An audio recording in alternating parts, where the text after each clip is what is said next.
Day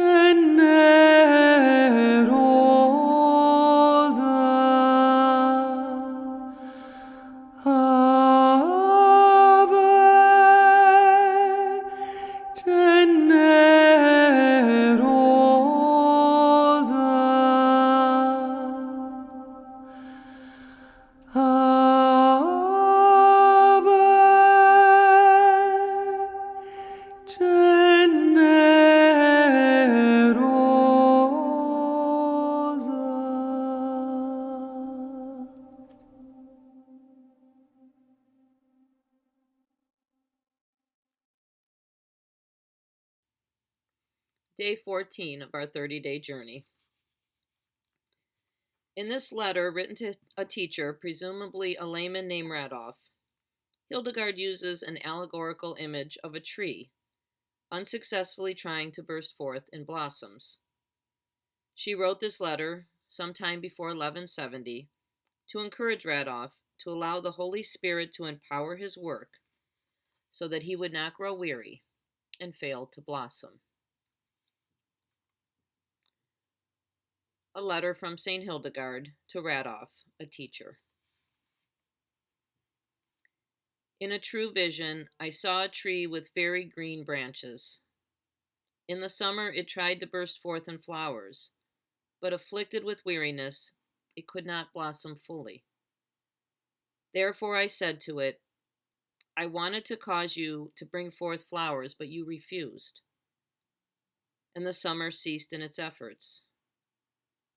I say to you, take care to not abandon fiery gifts of the Holy Spirit because of the timorous advice of others or because of the discouraging opinion of this world.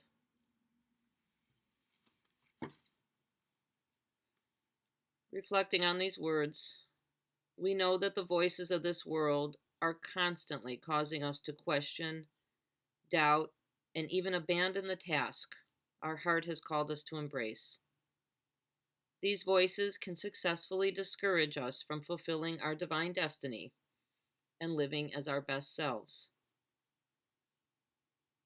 How often have you been inspired and excited by a creative idea, only to lose motivation when others laughed at it or criticized it?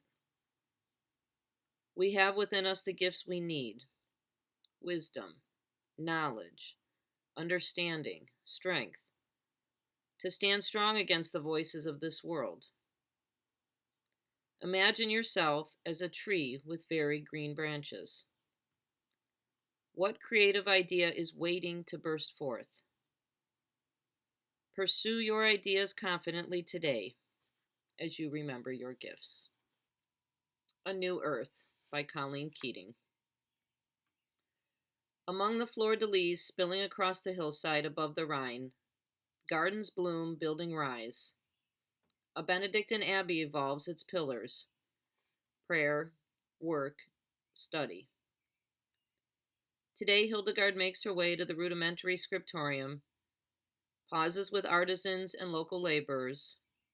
She watches the master mason fashion intricate carvings for the chapel's entrance, runs her hands across the rough-hewn stone hauled up from the river, admires the first of many arches. Her sisters bid her welcome to their crowded infirmary. The sick brighten at her blessing. Her new sister Inez looks up with merry dark eyes. Hildegard notices her fine-boned, aristocratic face as she tucks strands of black hair behind her veil.